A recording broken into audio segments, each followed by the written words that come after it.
नमस्कार दोस्तों, रामायण से बालकांड पार्ट 3 विश्वामित्र का आगमन।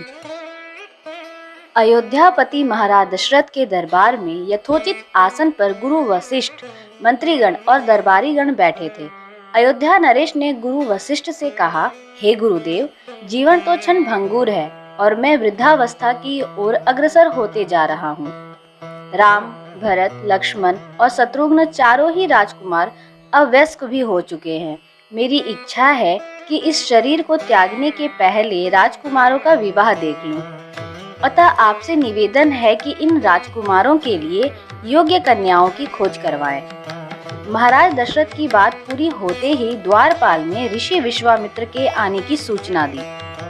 स्वयं राजा दशरथ ने द्वार तक जाकर विश्वामित्र की अभ्यर्थना की और आदर पूर्वक उन्हें दरबार के अंदर ले आए तथा गुरु वशिष्ठ के पास ही आसन देकर उनका यथोचित सत्कार किया।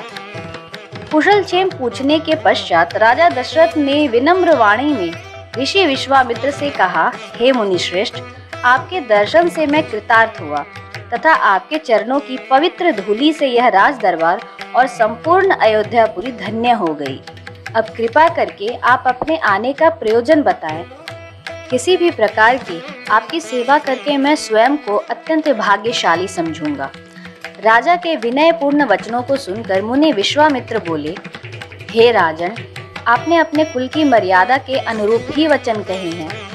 इक्ष्वाकु वंश के राजाओं की श्रद्धा भक्ति गौ, ब्राह्मण और ऋषि मुनियों के प्रति सदैव ही रही है। मैं आपके पास एक विशेष प्रयोजन से आया हूँ। समझिए कि कुछ मांगने के लिए आया हूँ।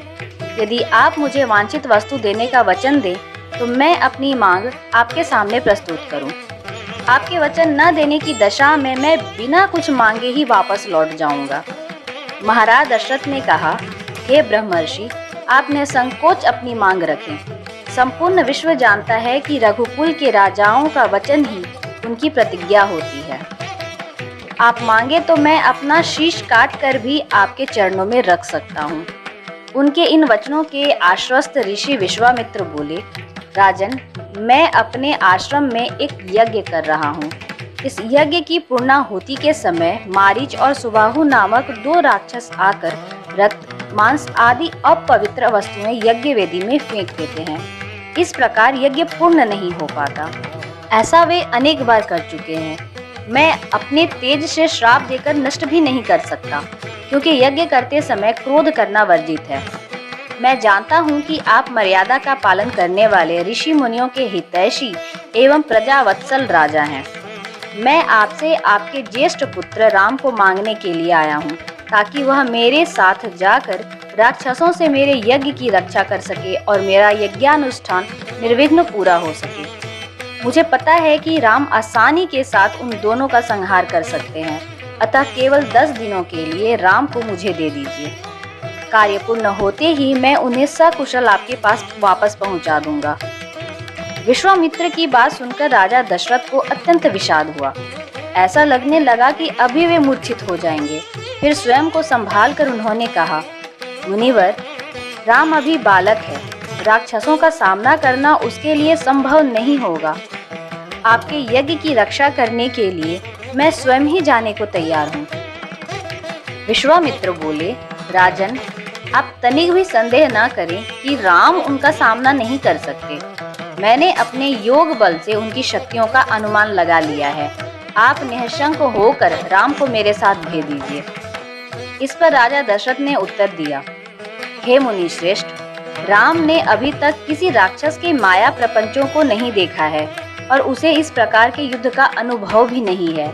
जब से उसने जन्म लिया है, मैंने उसे अपनी आंखों के सामने से कभी ओझल भी नहीं होने दिया है। उसके वियोग से मेरे प्राण निकल जाएंगे। आपसे विनय है कि कृपा करके मुझे ससैन्य चलने की आज्ञा दें।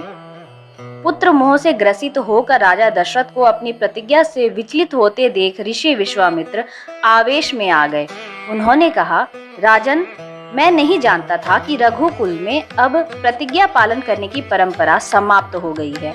यदि जानता होता तो मैं कदापि न आता। तो ठीक है, मैं अब चला जाता हूँ।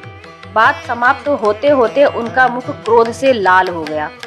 विश्वामित्र को इस प्रकार क्रुद्ध होते देखकर दरबारी एवं मंत्रीगण भयभीत हो गए और किसी प्रकार के अनिष्ट की कल्पना से वे कांप उठे। गुरु वशिष्ठ ने राजा को समझाया, हे राजन, पुत्र के मोह में ग्रसित होकर रघुकुल की मर्यादा, प्रतिज्ञा पालन और सत्यनिष्ठा को कलंकित मत कीजिए। मैं आपको परामर्श देता हूँ कि आप राम के बालक होने की बात को भूलकर एवं निशंक होकर राम को मुनिराज के साथ भेज दीजिए। महामुनि अत्यंत विद्वान, नीति निपुण और अस्त्र शस्त्र के ज्ञाता हैं। मुनिवर के साथ जाने से राम का किसी प्रकार से भी अहित नहीं हो सकता। उल्टे वे इनके साथ रहकर शस्त्र और शास्त्र विद्याओं में अत्यधिक निपुण हो जाएंगे तथा उनका कल्याण ही होगा। गुरु वशिष्ठ के वचनों से आश्वस्त होकर राजा दशरथ ने राम को बुला भेजा। राम के साथ साथ लक्ष्मण भी वहां चले आए। राजा दशरथ ने राम को ऋषि विश्वामित्र के साथ जाने की आज्ञा दी। पिता की आज्ञा शिरोधार्य करके राम के मुनिवर के साथ जाने के लिए तैयार हो जाने पर लक्ष्मण ने भी ऋषि विश्वामित्र के साथ चलने के लिए प्रार्थना की और अपने पिता से भी राम के साथ जाने के लिए अनुमति मांगी। अनुमति मिल जाने पर राम और लक्ष्मण सभी गुरुजनों से आशीर्वाद लेकर ऋषि विश्वामित्र के साथ चल पड़े। समस्त अयोध्या वासियों ने देखा कि मंद धीर गति से जाते हुए मुनिश्रेष्ठ विश्वामित्र के पीछे पीछे कंधों पर धनुष और तरकस में बाण रखे दोनों भाई राम और लक्ष्मण ऐसे लग रहे थे मानो ब्रह्मा जी के पीछे दोनों अश्विनी कुमार चल रहे हों। अद्भुत कांति से युक्त दोनों भाई गोह की त्वचा से बने दस्ताने पहने हुए थे। हाथों में धनुष और कटी में तीक्ष्ण धार वाली कृपाणें शोभायान हो रही थी। ऐसा प्रतीत होता था मानो स्वयं शौर्य ही शरीर धारण करके चले जा रहे हों। लता विटकों के मध्य से होते हुए 6 कोस लंबा मार्ग पार करके वे पवित्र सरयू नदी के तट पर पहुंचे।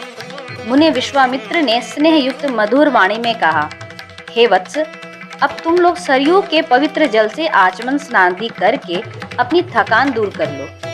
फिर मैं तुम्हें प्रशिक्षण दूंगा। सर्वप्रथम मैं तुम्हें बला और अति बला नामक विद्याएं सिखाऊंगा। इन विद्याओं के विषय में राम के द्वारा जिज्ञासा प्रकट करने पर ऋषि विश्वामित्र ने बताया, ये दोनों ही विद्याएं असाधारण हैं। इन विद्याओं में पारंगत व्यक्तियों की गिनती संसार के श्रेष्ठ पुरुषों में होती है। विद्वानों ने इन्हें समस्त विद्याओं की जननी बताया है। इन विद्याओं को प्राप्त करके तुम भूख और प्यास पर विजय पा जाओगे। इन तेजोमय विद्याओं की सृष्टि स्वयं ब्रह्मा जी ने की है। इन विद्याओं को पाने का अधिकारी समझकर मैं तुम्हें इन्हें प्रदान कर रहा हूँ। राम और लक्ष्मण के स्नानादि से निवृत्त होने के पश्चात विश्वामित्र जी ने उन्हें इन विद्याओं की दीक्षा दी। इन विद्याओं के प्राप्त हो जाने पर उनके मुखमंडल पर अद्भुत कांति आ गई। तीनों ने सरयू तट पर ही विश्राम किया। गुरु की सेवा करने के पश्चात दोनों भाई 3 शैयाओं पर सो गए। इस कथा के अगले भाग को जानने के लिए चैनल को सब्सक्राइब करना ना भूलें। जय श्री राम।